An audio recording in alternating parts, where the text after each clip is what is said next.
Talk about the main types of statistical studies. So you can have a sample study, and we've already talked about this in several videos, but we'll go over it again in this one. You can have an observational study. Observational study. Or you can have an experiment. Experiment. So let's go through each of these, and always pause this video and see if you can think about what these words likely mean, or you might already know. Well, sample study we have looked at. This is really where you're trying to estimate the value of a parameter for a population. So what's an example of that? So let's say we take the population of people in a city. And so that could be hundreds of thousands of people. And the parameter that you care about is how much time, on average, do they spend on a computer. So the parameter would be for the entire population. If it was possible, you would go talk to maybe there's 1 million people in the city, you would talk to all 1 million of those people and ask them how much time they spend on a computer, and you would get the average, and then that would be the parameter. So population parameter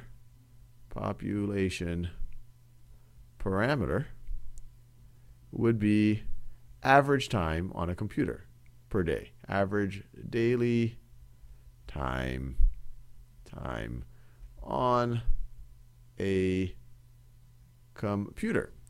Now you determine that it's impractical to go talk to everyone, so you're not going to be able to figure out the exact population parameter, average daily time on a computer. So instead you do a sample study. You randomly sample, and there's a lot of thought in thinking about whether your sample is truly random. So you randomly sample, and there's also different techniques of randomly sampling.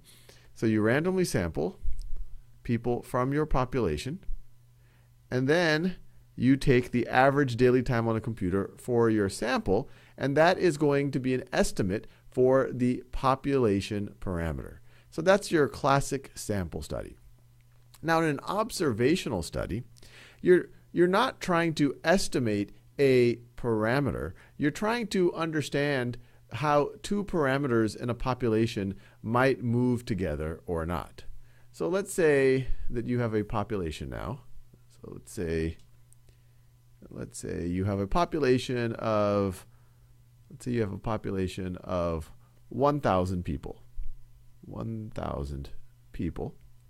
And you're curious about whether average daily time on a computer, how it relates to people's blood pressure. So average computer time, or actually let me write it this way. Instead of average computer time, it should just be computer time. Computer time versus blood pressure. Blood pressure. So what you do is you apply a survey to all 1,000 people, and you ask them how much time you spend on a computer and what is your blood pressure. Or maybe you measure it in some way. And then you plot it all, you look at the data, and you see if those two variables move together. So what does that mean? Well, let me draw. So if this axis is, let's say this is computer time, and this axis is blood pressure. So let's say that there's one person who doesn't spend a lot of time on a computer, and they have a relatively low blood pressure. There's another person who spends a lot of time, has high blood pressure. There could be someone who doesn't spend much time on a computer, but has a reasonably high blood pressure. But you keep doing this, and you get all these data points for those 1,000 people. And I'm not going to sit here and draw 1,000 points. But you see something like this. And so you see, hey, look, it looks like there's definitely some outliers, but it looks like these two variables move together. It looks like, in general, the more computer time, the higher the blood pressure, or the higher the blood pressure, the more computer time.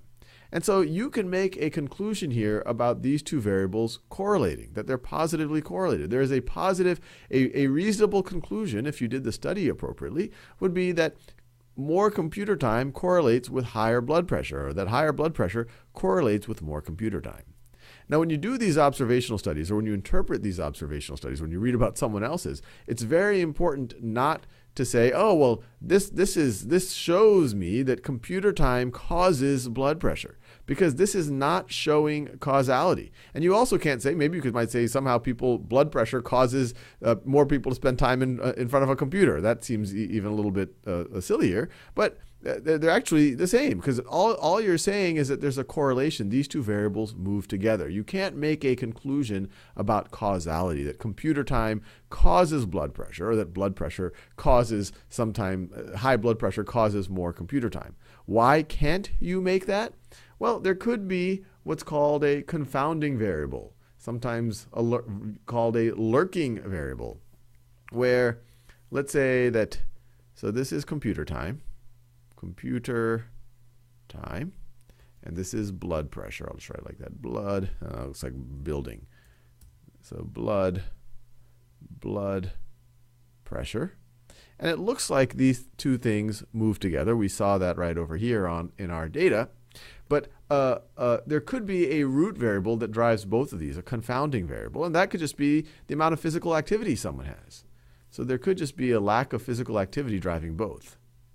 Lack of activity.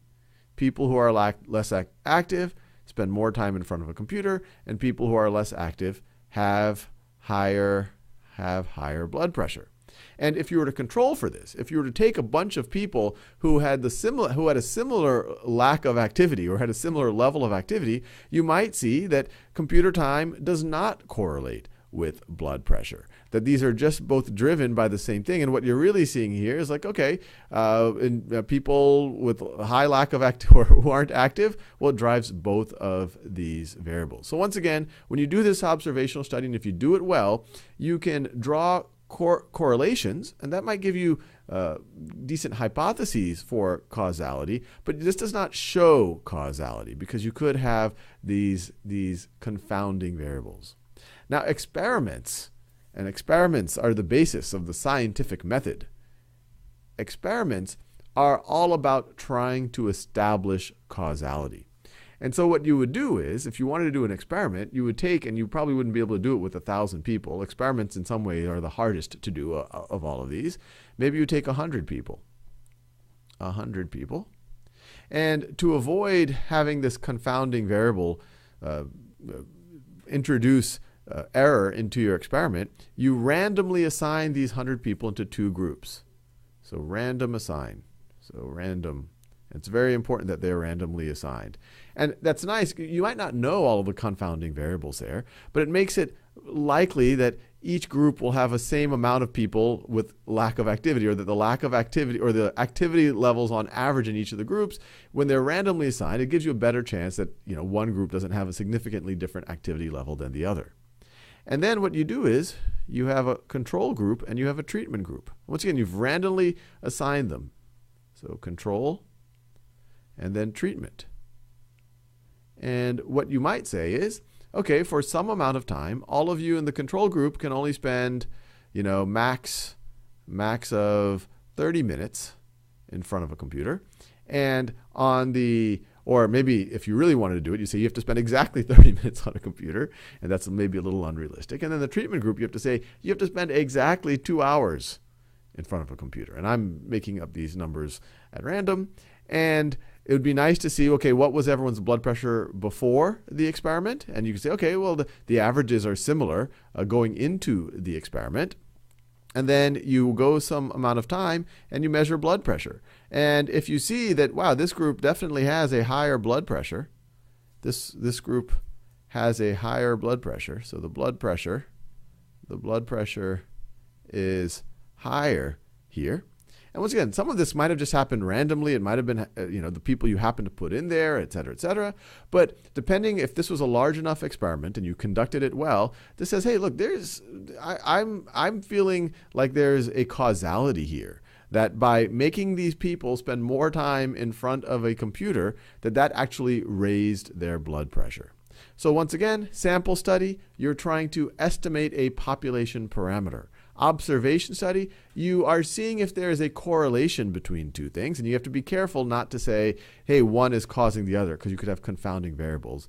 Experiment, you're trying to establish or show causality. And you do that by taking your group, randomly assigning to a control or treatment. That should evenly or hopefully evenly distribute, not always, there's some chance it doesn't, but distribute the confounding variables. And then you on each group, you change how much of one of these variables they get, and you see if it drives the other variable. So anyway, in the next few videos, we'll do some examples of identifying these types of sample studies and thinking about what we can conclude from them, or these types of statistical studies, and see what we can conclude from them.